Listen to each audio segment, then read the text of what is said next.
Après la Coupe du monde de football en 2014, la ville de Rio de Janeiro fait cap sur les JO en 2016. Mais la métropole de près de 12 millions d'habitants a dû pallier un important manque d'infrastructures, des transports publics défaillants, des inégalités et une insécurité élevée. Alors, les aménagements réalisés pour ces grands événements internationaux ont-ils permis d'améliorer la situation? La réponse en carte. La ville de Rio de Janeiro s'étend sur la baie de Guanabara face à l'océan Atlantique. Coincée par des massifs montagneux, la ville est parsemée de zones humides et couverte d'une végétation luxuriante qui offre peu d'espace constructible. Elle compte d'ailleurs la plus grande forêt urbaine du monde, Tijuca. Les inégalités à Rio sont ancrées dans le territoire. Les plus aisés occupent le littoral et le centre, là où les terrains sont secs et plats, jusqu'à Tijuca au nord, Jacarepaguá et Barra da Tijuca au sud. Les plus pauvres se concentrent sur des territoires difficilement constructibles, à flanc de collines, dans les zones marécageuses ou encore à l'ouest de la ville, éloignés des services et des emplois. À cela s'ajoutent les favelas, établis sur des terrains peu valorisés, en bordure des principales infrastructures de Rio. Depuis 10 ans, la ville mise sur l'accueil d'événements internationaux pour gonfler son attractivité. Jeux panaméricains en 2007, sommet Rio+20 en 2012, Journée mondiale de la jeunesse en présence du pape François et Coupe des confédérations en 2013, Coupe du monde de football en 2014 et enfin les JO en 2016. Autant d'occasions d'engager d'importants chantiers dans la ville. Premier chantier, la question des transports, insuffisants et saturés. L'État de Rio construit 4 lignes rapides de bus, dont 3 pour relier les sites olympiques.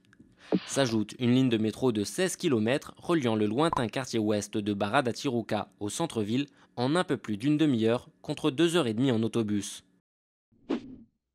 Deuxième chantier, la lutte contre l'insécurité, notamment dans les favelas, devenues des zones de non-droit sous la coupe des trafiquants de drogue. Depuis 2008, la municipalité s'est lancée dans une vaste campagne de sécurisation. Des nouvelles unités de police pacificatrices, sortes de police de proximité, ont été spécialement créées dans une quarantaine de favelas. Troisième chantier, la zone portuaire longtemps restée à l'abandon. Après un grand nettoyage, la construction de grands ensembles résidentiels et l'édification du spectaculaire Museo do Amanhã, le musée de demain, cette partie de la ville est devenue un agréable lieu touristique et culturel. Le problème est que les pouvoirs publics ont privilégié les investissements dans les parties nobles de la ville, comme la zone sud ou le littoral qui concentre les lieux touristiques, le centre historique et celui des affaires. Concentré au sud, le prolongement de la ligne de métro et 3 couloirs de bus rapides sur les 4 que compte la ville desservent le quartier Barra da Tijuca qui accueille le parc olympique. Mais les réels besoins en infrastructures sont au nord où les transports en commun sont insuffisants, saturés et dégradés. Concernant la sécurité, certains territoires ont certes été pacifiés, mais il s'agit principalement des favelas situées dans des zones touristiques ou à proximité des infrastructures des JO dont la valeur immobilière a augmenté. Par ailleurs, dans les favelas pacifiées, cette spéculation immobilière a entraîné le départ des plus pauvres.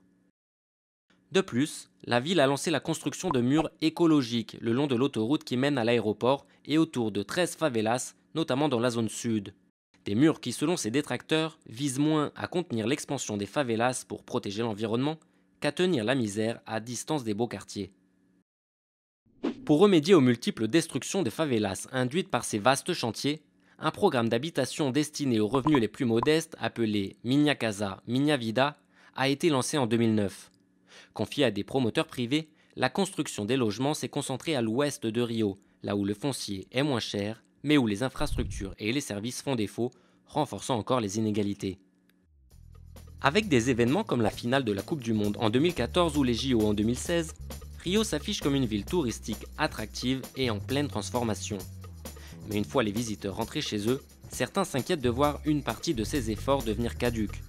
La spéculation immobilière, la fragmentation de l'espace urbain et la ségrégation de la population risquent, elles, de poser des questions plus durables.